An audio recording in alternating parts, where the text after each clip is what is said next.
Hey everybody, this is Professor Dominic, and today I am going to go a little bit backwards in order to go forwards. And by that I mean I'm going to go to before the Renaissance, because in our last assignment 2 was all about the Renaissance.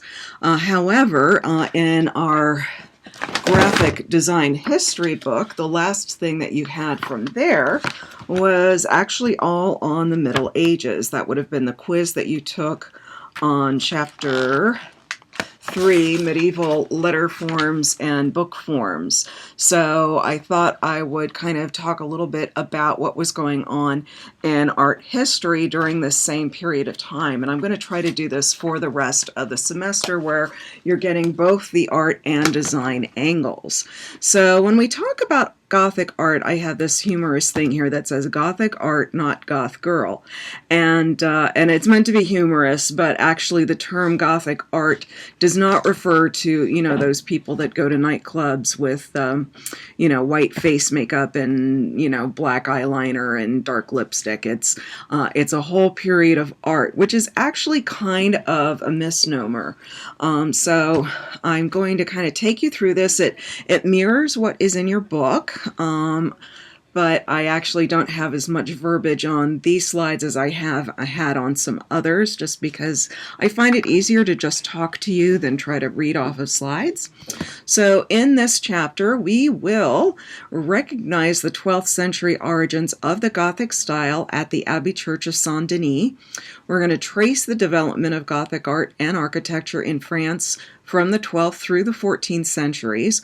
We're going to compare the Gothic art and architecture of England and Germanic lands during the 13th and 14th centuries with the foundational monuments in France, and finally discuss late medieval Italian sculpture and painting. And why is the Gothic period important? Well, the Gothic period is important because it is right before the Renaissance era. And the Renaissance era, as you've probably already figured out, is that time when everything kind of explodes, and there's a resurgence in learning about ancient Greco-Roman texts, and a lot of the ideas that we get in our today's culture come from the Renaissance. But before the Renaissance, we have this period, and sometimes they call it the Dark Ages, and was it really dark? Well, I'll let you guys be the judge.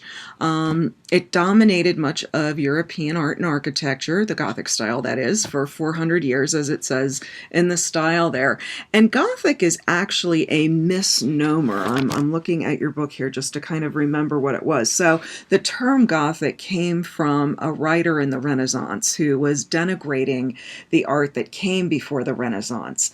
His name was Giorgio Vasari, and he basically said that the art was like the art of the Germanic peoples who destroyed ancient Rome. And he was thinking of all periods before the Renaissance as kind of that kind of thing, which is just completely incorrect. But the name stuck. People took it and, ran with it, and it's been that term ever since. So the period lasts roughly 400 years. It's divided into the early Gothic style from 1150 to 1250, the High Gothic style from 1250 to 1375, and then International Gothic, which is like the height of the Gothic period, from 1375 to 1450, and that leads us directly into the Renaissance. So by the mid-12th century, there were advances in building technology. People were learning how to build the buildings higher and higher. There were increasing material resources. There were new intellectual and spiritual aspirations that led, as it says here, to the development of a new art and architecture that expressed the religious and political values of the powerful northern French monasteries where the style was developed. So what is a monastery? So, okay, I don't have that there. So a monastery, if you've ever heard of monks live at the monastery. And in the medieval times, it was a place to go to receive your education. And it was not a lot of people were literate at the time, but monks were basically transcribing whatever texts that they could, whatever had survived through the Dark Ages, is because of these medieval monks sitting in their monasteries, scribing things out. And we'll see later in this chapter the development of really beautiful illuminated manuscripts, and they are the work of clergy, of basically these monks who were, in some ways, they attribute saving Western civilization to the monks, because they were trying to save these old manuscripts of value. So in any case, where am I going with this? Well, let's go to the next slide. So what happened during this time? So the church is reaching the height of its power. And at this point, there's one church, the Holy Roman Catholic Church. The original term Catholic meant universal. And at this time in Christianity, there were no other sects. There wasn't anybody, there were no Protestants, there were no Baptists, there were no Lutherans. It was just all one church. Later on, we'll get into the period when everything splits off and it changes the world and it changes art. So at this time, though, the Catholic Church was very, very wealthy and becoming wealthier. And there were bishops as well as abbots trying to build the largest and most elaborate churches. And so think of it as if, in the 20th century, people were trying, in cities, were trying to build the highest skyscraper. Now, patrons of Western Europe were competing in the Middle Ages to build the tallest cathedral that they could. And cathedral is basically means the seat of the bishop.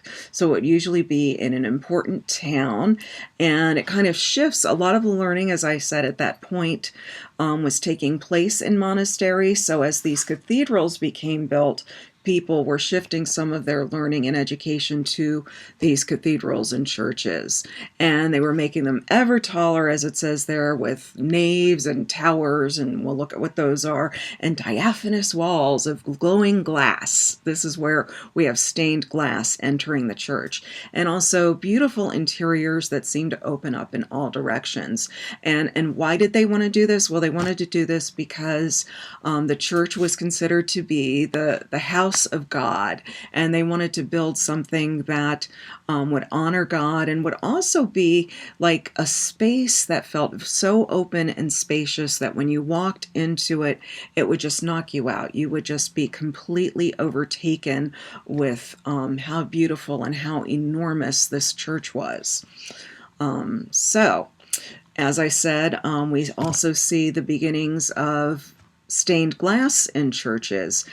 And what they were really trying to do with stained glass, on the one hand, the way that the churches were being built, and we'll get into this when we get into the architecture, the walls were made of glass practically.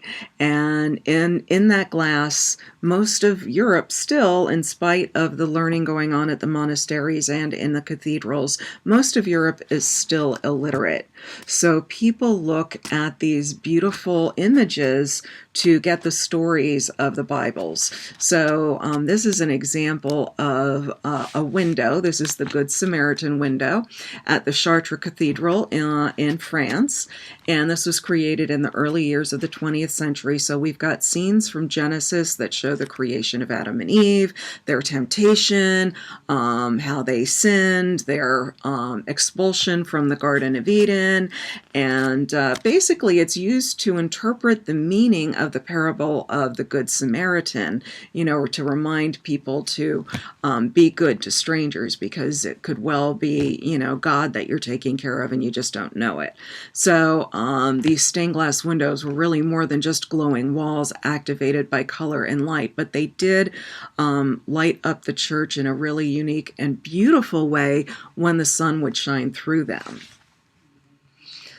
So this is a map of basically Gothic Europe, as we might call it, or during the Gothic period. And in the middle of the 12th century, this architecture that we now call Gothic emerges in the Ile-de-France, the French king's domain around Paris. It's coincident with the growing power of the French monarchy. The monarchy and the church are like this, which, some people might think is corrupt. And that does lead to the changes that came later, but we're not quite there yet. So within 100 years, an estimated 2,700 Gothic churches were built in this region. And just if you take a look at this, I like this map better than the one that is in your book, because it kind of breaks it down a little bit more, reminds us that this is the Umayyad Caliphate. And I will probably talk a bit about Islam, because Islam during this time was extremely active. And if Europeans were illiterate, then in places like North and West Africa and in the Arabic world, people were literate because they were learning how to read and transcribe the Quran.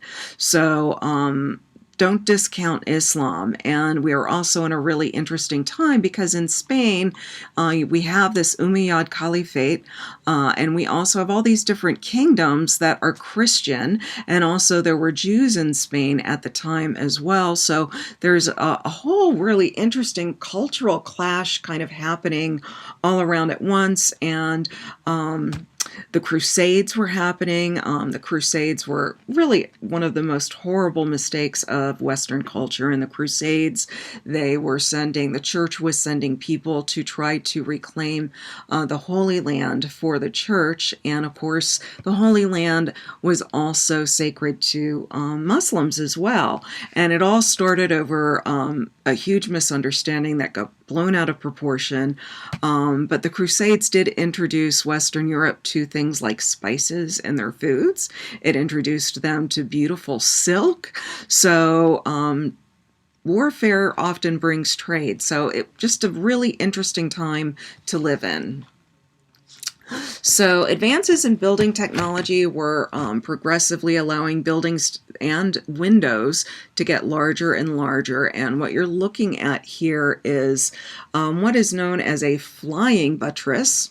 And it's these flying buttresses that, if you look at my little cursor, are bolstering up the church walls, and then these are windows in between. These windows are the windows I'm referring to that would be filled with glass. So this is what allowed the churches to build taller and taller churches. And basically what you can see here is there'd be a buttress all on its own. This could be a buttress, but then when you stick this little flyer on the end, it becomes a flying buttress. So the capital of Europe, or the capital of France, was Paris.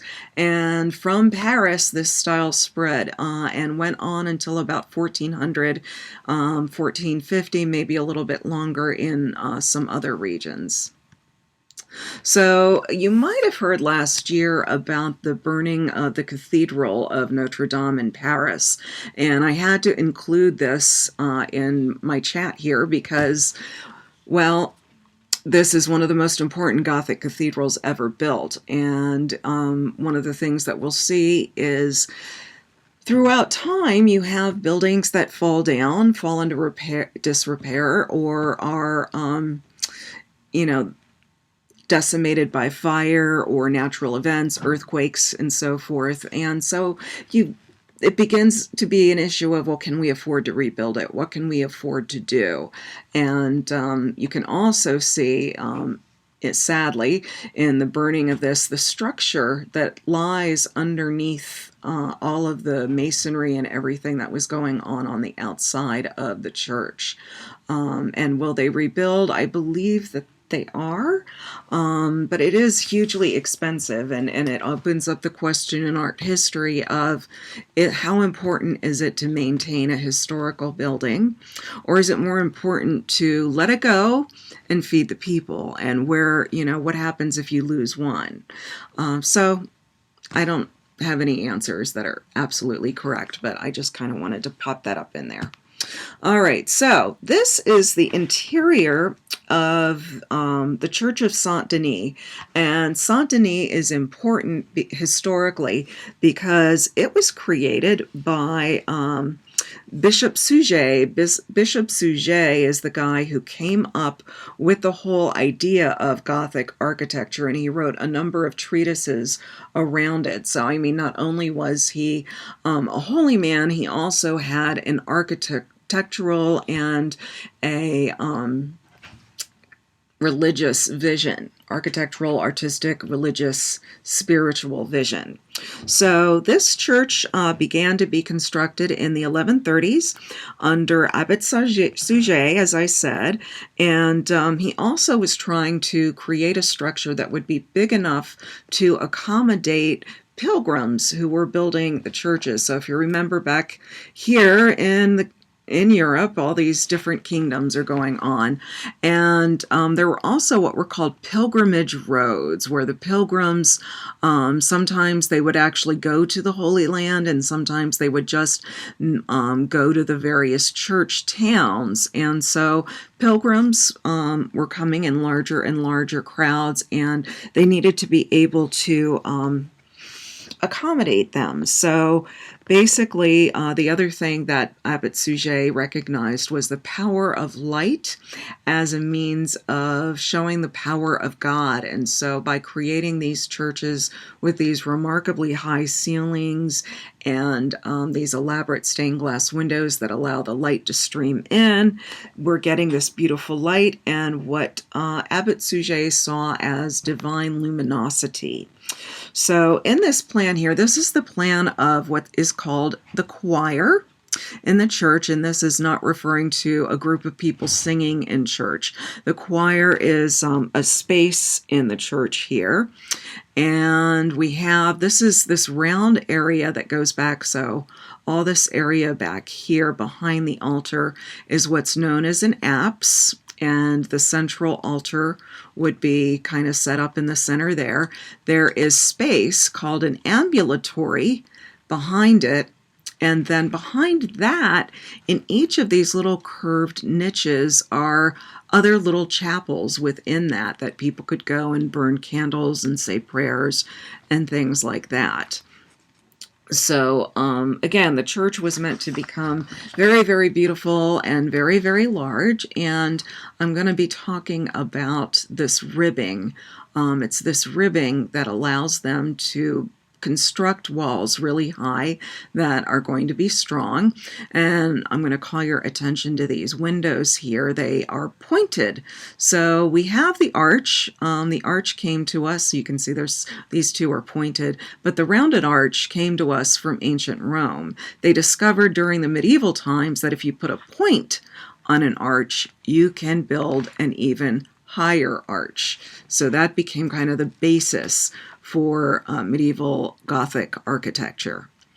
So here's another stained glass window. Again, this is showing us a story from the Bible. And again, if you were a regular in church, even if you were illiterate, you would have heard the church sermons that would have gone along with this, and it would have told you, you would have seen the story, if you will, of the flight into Egypt from the infancy of Christ. So this is that window at the church. It's telling the story of Mary and Joseph and baby Jesus going off into Egypt. So the medieval art of stained glass is based on a 12th century text, actually, that was written by a German monk who called himself Theophilus Presbyter. And really the same procedure that they used for creating stained glass in the Middle Ages has not changed very much up to this time. It's not a lost art, but it is very complex. If you ever have the opportunity to go to a Renaissance fair, you can actually see a glass blower working that craft as it would have been worked in the Middle Ages. So essentially what they do is they have molten glass. It's very liquidy when it's made up at a high heat, and the glass blower, as they would call him, has a long metal tube. He would get a bubble of glass on the end of that tube, and then he blows into the tube to make the bubble grow bigger and bigger. So it's like you've got this molten bubble gum kind of, and then he would begin to spin it. And as he spins it, it turns into a disc. And then from there, they would flatten it. It would be made into sheets. And then there would be a full-scale drawing that somebody would have done. And a glass painter would cut from sheets in the colors of glass that would eventually make up the window. And then eventually what they would do is use lead and paint to attach the pieces of glass together and then paint in some of the details. So I've simplified it greatly, but that's essentially what they did. Your book tells it in a lot more detail on page 265 if you want to read about it. And so here now is a little illustration, if you remember, so looking back at the ceiling of that church. So almost think of it like these are like trees, these columns here that are, these are what we call engaged columns that are stuck into the wall. So think of them like trees, and then these are ribs that come up connecting everything. You could think of them like branches. And that's kind of the idea that they wanted you to have. And so they discovered that you could, if you take 4 pointed arches and you set them at right angles, you create a bay. And so really what you're looking at when you look at a space like this is you're looking at a series of bays that have opened up, and these diagonal ribs that go across the top, the ceiling, are part of what hold the ceiling up, essentially, because part of the problem was this is all stone. It's really heavy. How do you create a structure that is strong enough to hold all this stone? So when you have an arch, all of these bricks are in a wedge shape. And when you stack them together like this and have a keystone in the middle, the pointed arch, that's what a keystone is, that wedge-shaped block right there, they automatically go into place together even without mortar or cement, although they probably were using that to increase the strength. So essentially that's part of how they were able to create these things and make them so strong. So, we're whooping into, yeah, this is the Cathedral of Notre Dame. Okay, so, and you'll see when we look at this, I've talked about what a loss it was to lose this cathedral, and here's what it looks like in a drawing. And what's interesting, so you'll notice that these two towers look completely different from each other. And the reason for that is things were not done quickly in those days. Things took a very long time to build.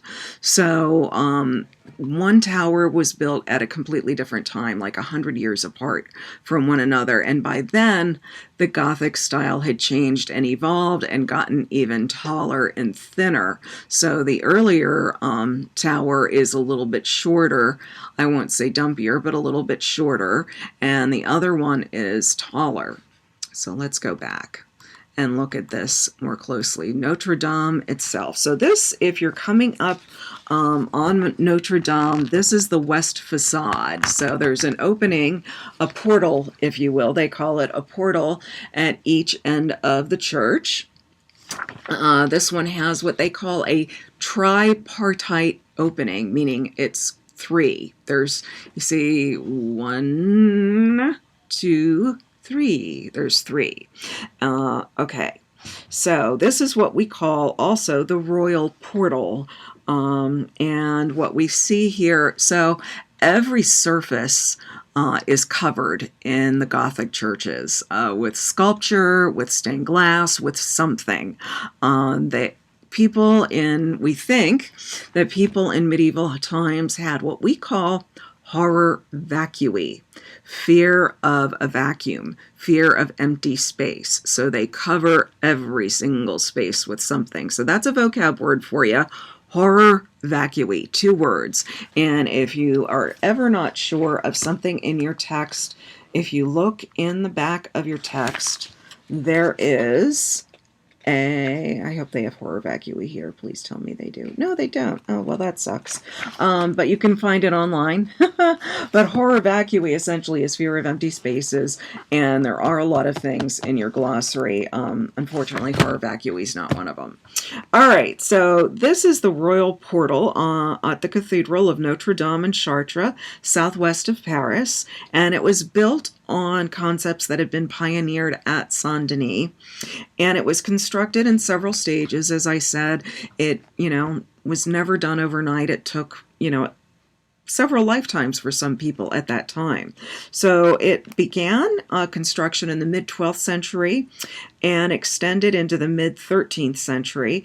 And basically it combines both mature and early Gothic style. And it also gives us some glimpses of what's to come in the Renaissance. So in the center here, this is what we call a tympanum, this whole opening. And we have Christ enthroned in majesty, maesta, if you will, and he's got on this tympanum he's got scenes from his infancy, and I believe that's the one I'm trying to. And then here is no, this is his infancy. There's baby Jesus on Mary's lap. Sorry for the confusion with the angels. So this is Christ's infancy, Christ in majesty, and then Christ returning to heaven after his death, the ascension to heaven, basically. So everything is absolutely covered. And we're going to look at a close-up of these statues here. So this is, so most people, like on your house, on either side of your door, you don't have decorations, but they did in medieval churches because, God forbid, any space be left blank. So we're going to look at these guys, some of these guys up close. So these are door jamb sculptures, J-A-M-B, and they are very elongated, very thin in proportion. If they were not attached to this wall, their feet would not stand on their own. So it's not terribly realistic, but it's beautifully done. And the drapery on their clothes is also beautifully and meticulously carved, but doesn't necessarily follow realistic body proportions in any kind of way. So it just is meant to be beautiful and decorative. It's not, one of the things I like to say is it's not because they did not know how to sculpt. It's that at this moment in art, the more important thing, which is kind of hard to see when they're trying to compete with one another, building the tallest churches, but they were also saying, trying to be realistic is not as important as getting across the spiritual idea. So you get a spiritual idea of these guys here. So, So moving next. So here this is the floor plan of Chartres Cathedral. The plan in the interior view looking east. And it's distinctive amongst French Gothic buildings in that most of the stained glass windows have survived, and there's about 22,000 square feet of stained glass, which is pretty incredible. I talked about flying buttresses. They're talking about that. So again, I'm going to call your attention to, this is where you would enter the church. This is the western portal, so that would be where we saw this. So you'd be entering in here. This opening entryway is called a narthex. Going through the center of the church is the nave. On either side we have a side aisle. And then in the middle, so there's an arm here, and part of that, so this is supposed to look kind of sort of like a Christian cross. So you got that. These arms are called the transept arms. And then out here, these portals are called porches. And this area, again, is what's called the choir. It's, not literally a bunch of people singing. It's a space called the choir. And then this rounded section is the apse. Again, ambulatory, where people would walk, or ambulatory. And then rounded chapels all around the apse there. All right, and then here again, so this church is even taller than the first one that we saw. And trying to see what it is what your book thinks is important. So again, space is very important to fit lots of people. This is a cathedral that is still in use today. Again, note how the engaged columns go up the side of the building and come up to the top, again forming, think of these, this webbing as being like the branches of trees. All right, and then we come back to our nice artist's recreation of Chartres. So we've got our two towers that look completely different. Okay, so here you can see our flying buttresses. So they're these structures that are sticking out and going onto arms, and these would have been heavily decorated. And also you would have had, they're not really illustrated here, but you would have also had gargoyles. Gargoyles were spirits that were supposed to guard the church. They were guardians, but then they also served, sometimes their mouths would be open and they would be part of the system by which water would flow out. If it rained on the roof, and that keeps the rain from holding down on the church. And then from the outside, you see here is the transept arm. Here is the choir space. Here is the apse. Those are those little chapels. Yes. So the church walls were decorated inside and out with engaged columns and colonnettes. And then also this beautiful, actually you can see it in between the stained glass window. Any of the masonry that would be there would be called tracery, holding it together. So I think I've talked about the most important things on that. And you can see this, these little teeny tiny windows across the top or maybe middle story of the church are called clerestory windows. And clerestory windows go all the way back to Greco-Roman times, and they were another means of letting in light to the church. They didn't have electricity. They had to let light in some way. Oh yes, this is known as a rose window. We're going to take a close-up look at a rose window. Every cathedral has one or more rose window. There's one here, the main rose window, and then there's another one back here. And then these stained glass windows underneath that are like pointed arches are called lancettes. All right, so here we have a rose window and lancettes at the northern transept of Chartres Cathedral. And there's all kinds of things going on in all of these little windows, and they're meant to be narrative. So what we've got down here is what looks like a lot of kings and queens in the lancettes. And trying to remember exactly, I'm looking at the book, I'm cheating to remember exactly what you need to know. So if you read in the book, it'll tell you about the full meaning of the Good Samaritan window. But here at 11:8, okay. So this is meant to proclaim the Virgin Mary, Jesus' mother, royal and priestly heritage. So in the central lancette right here, we've got Saint Anne, and she's holding her daughter, the baby Mary. So this is Mary as a baby. And then left to right, we have Melchizedek, David, Solomon, and Aaron. So these guys are like her ancestors. And then above, in the very center of the rose window itself, Mary and Jesus are throned in Maesta, in majesty. And around them, there's lots of little doves and angels. And then further out, we have kings and prophets from the Hebrew Bible. And this window, so the way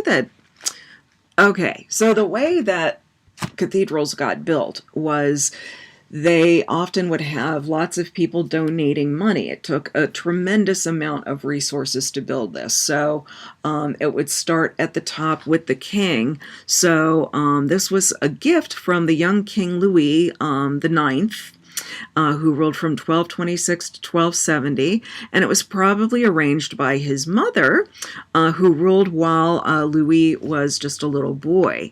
So again, there's more heraldic emblems to show the royalty of France in these little emblems here. This little thing that you see inside these quatrefoils, which is like a four-lobed square. It's like a square made out of four circles, is the fleur-de-lis.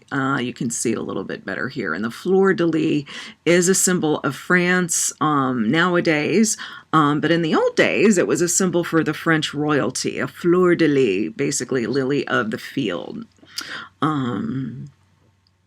And there's a lot of other things that talk about the heritage of Louis and his mother, which you can look up if you so desire. So important cathedrals were also under construction in Paris and the town of Reims. And Reims was actually where the French kings would receive their coronation. Oh, look! I forgot I did this. I found this online. Sorry about this. I will put this up without narration so you can look at it in your leisure. But this tells you what thing, if you follow, the key, every little thing that is in this rose window, the glorification of the Virgin. So there you go. Funny when I forget to do things. So this here is a view of the Cathedral of Notre Dame long before the fire, as you can see here. And it was constructed to sit on a hill and to be kind of above the town, so that it would be like the crowning achievement of the town. People from, coming from miles away would be able to see it and be like, oh, look, there's that incredible church. Why is it called Notre Dame? So Notre Dame is French for Our Lady, and this was another thing a big thing in the Middle Ages and going through the Renaissance. Our Lady was the big deal. Sometimes even more so than God or Jesus. Everybody was going to the Virgin Mary, and in Catholicism, it's always, your mother is the kind, gentle, compassionate one. If you're having trouble, you should talk to her and ask her to talk to God for you. So Mary was seen as an intercessor to people. Also, it's believed that there were a lot of, in more peasanty rural areas of France, that there were still some remnants of pagan religion, and that the mother goddess was a very important figure. So to try to get the peasantry to convert to Christianity, Virgin Mary became a very important central figure in church stories and church liturgy. So this is why we have Notre Dame, Our Lady, and a lot of churches all over the world have the name Our Lady for that very reason. So this was started in 1163 and continued on up until 1225, and then later on they did this spire here. Actually, this spire was the result of the 19th century architect Eugène Emmanuel Viollet-le-Duc. And Notre Dame actually barely survived the French Revolution, probably because people saw it as a symbol of, the upper class and the monarchy. And so the cathedral was actually transformed for a period of time during the French Revolution into a temple of reason rather than having a sacred use. But not long after, it was returned to its regular spiritual use. Napoleon actually crowned himself emperor there. So, and then the Parisians in 1944 gathered there to celebrate liberation from the Nazis. So this is why, when you have a fire in a structure like this that has so much historical significance, that you might think twice about, well, let's just let it die. You may not want to do that. And here is a nice view of the diagram of the church, which is actually not the same as the one in your book, but I like this one because it's giving you the names of the sculptures that are on the outside of the church. And one of the things we see at the transept here, we've got another three-lobed thing for the portal, and the one in the middle is the portal of the Last Judgment. And what's interesting about that is in the medieval times, that would be the first thing people would see as they're walking into the church. And it was meant to look scary, to remind people, if you don't mind your P's and Q's, when Jesus comes in the final days, you're going to be damned to hell. And it would usually have like Christ on one side, he's blessing the good people, and he's condemning the damned to hell on the other side. So it was a typical sort of thing that you would see. So this is the front of the portal of the church, and again you can see there's their rose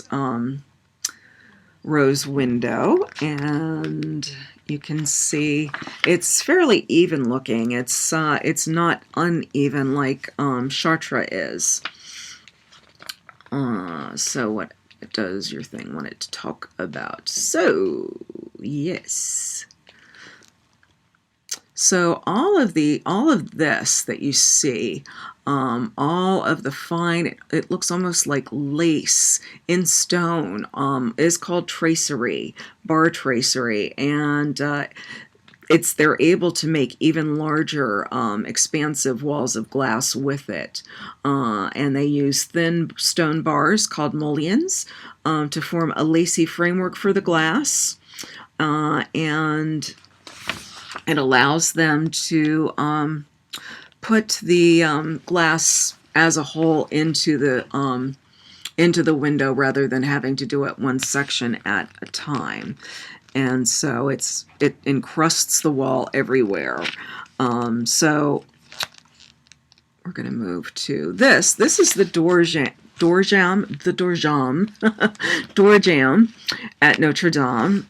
Or no, this is actually at Reims. This is where the kings were crowned. And this is done a little bit later, not much later, but a little bit later.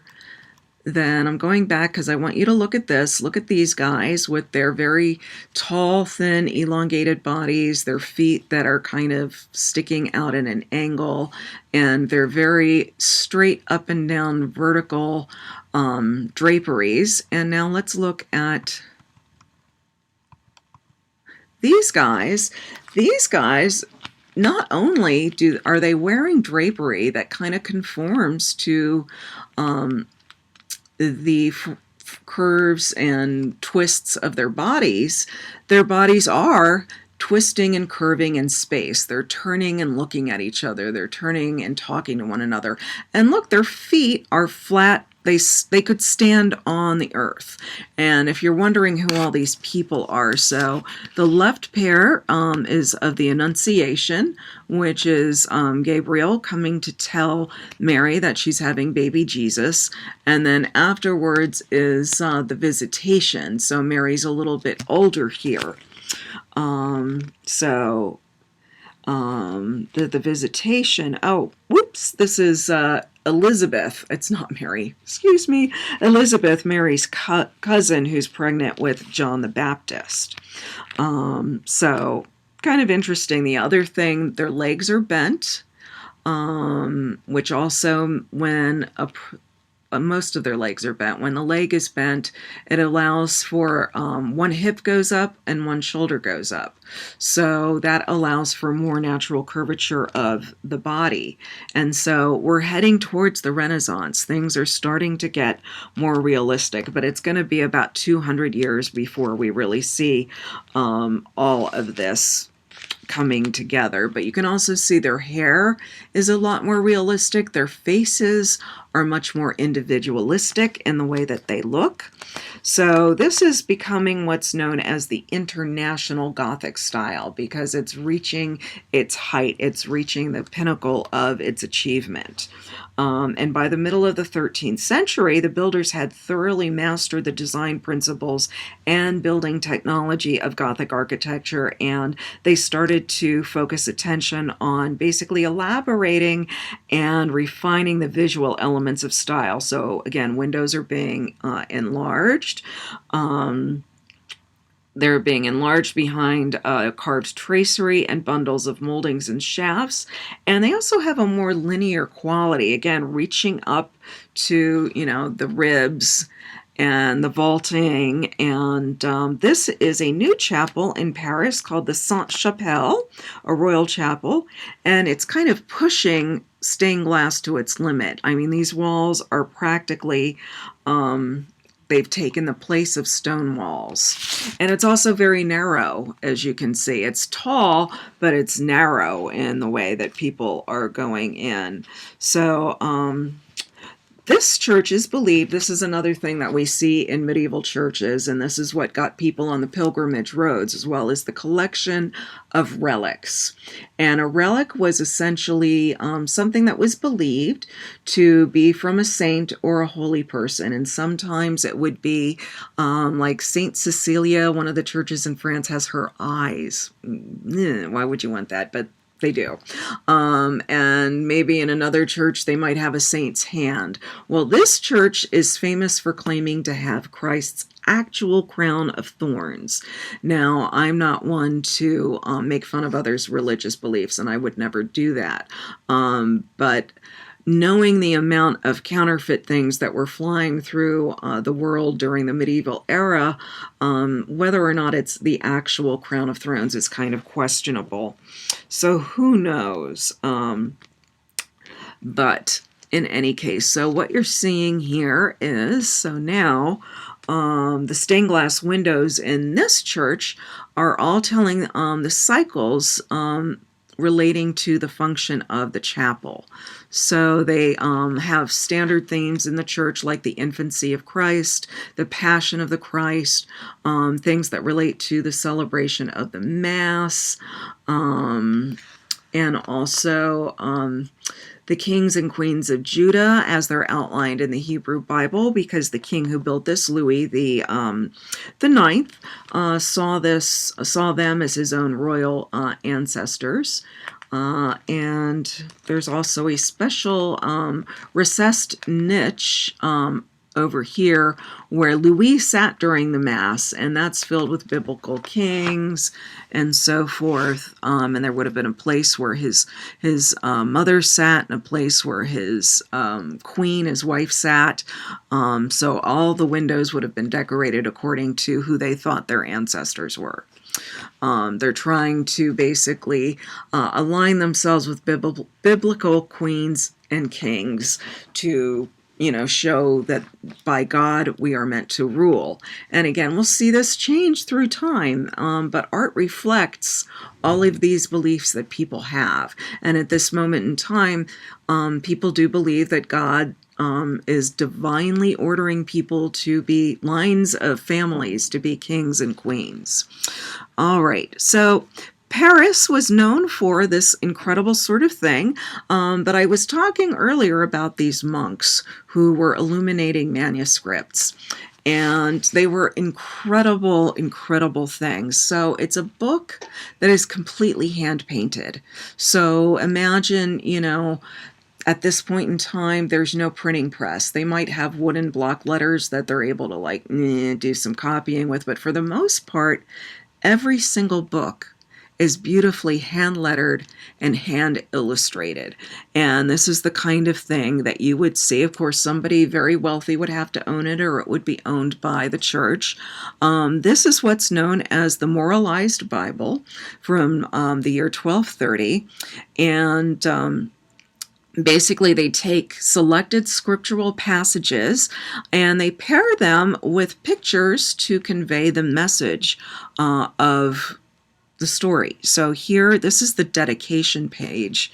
And so basically what this is showing is King Louis IX and his mother, Queen Blanche of Castile. And she was the regent, as I said, until Louis came of age. And they're sitting in rather elaborate thrones. The queen has cool, curvy armrests on hers. And this is a gold leaf background. So the way that gold leaf would have been applied is it would be in a very, the very thinnest sheet of gold. And somebody with a burnisher would have gone and burnished it onto the page to get it to stick like that. And then the paint would be applied. And then down here, we have this is kind of showing you how things would have gone. A clerical scholar is dictating. This is the scholar. He's dictating to a scribe. And he's actually doing the illumination of the manuscript. And then all around here you have like architectural, it's very stylized, but kind of architectural figures that are holding them in, what could be like a little architectural space. So then let's look at another page from this. And this is a page of stacked medallions, essentially stacked discs, medallions. And this is basically, this design kind of reminds us of stained glass. You've got very strong black outlines. You've got some verse over here, which you may not have in the stained glass, but you've got some verse there. And so we've got pictures and words together. And each page has 2 strips of vertical text, and then these interesting medallions here going down the side of it. So each of these is maybe a summary of a scriptural passage or some kind of interpretation of a scriptural passage, and then an illustration. So it's just spectacular. And there were works like this, all over Europe at the time. It's just kind of knocks your socks off. I was really into illuminated manuscripts when I was an undergrad. I just thought they were the most amazing things I'd ever seen. So here's another one. This is a 2-page opening of a Book of Hours. So books of hours became very popular in the Middle Ages. They were owned by wealthy people again, and generally they were prayers for different hours of the day. And they might also have special stories in them as well. They might have psalms, maybe something about saints, and then they were called a Book of Hours, not just for the hours of prayer, but also there might be some kind of calendar within it, like a liturgical calendar, or even sometimes, like a planting agricultural calendar. So here we have, this is the 2-page opening of the Hours of Jeanne d'Evreux. Who is Jeanne d'Evreux? That she was the wife of King Charles IV. And this was painted by a guy named Jean Pucelle, and he's not using the intense colors that we saw back here. Instead, he's sticking to over here. It's fairly monochromatic. This is the Kiss of Judas. This is where Judas comes to Jesus and points him out to, the guys who are going to take him away and nail him to a cross by giving him a kiss. And he's worked in what's called a grisaille, Grisalle. It's in your book. And essentially that is a painting executed only in shades of gray. And he's done that over here, but he's added some delicate touches of color to it. And this is the Annunciation, where, is that really supposed to be the Virgin Mary? she's not very girly in this depiction, but that's supposed to be the Virgin Mary and the angel Gabriel coming to tell her that she's going to have the baby Jesus. And so here you can see this is a very elaborate capital letter D for Domine. And the words that are written here are the Latin words Domine labia mea aperis. O Lord, open thou my lips. So, and part of, so praying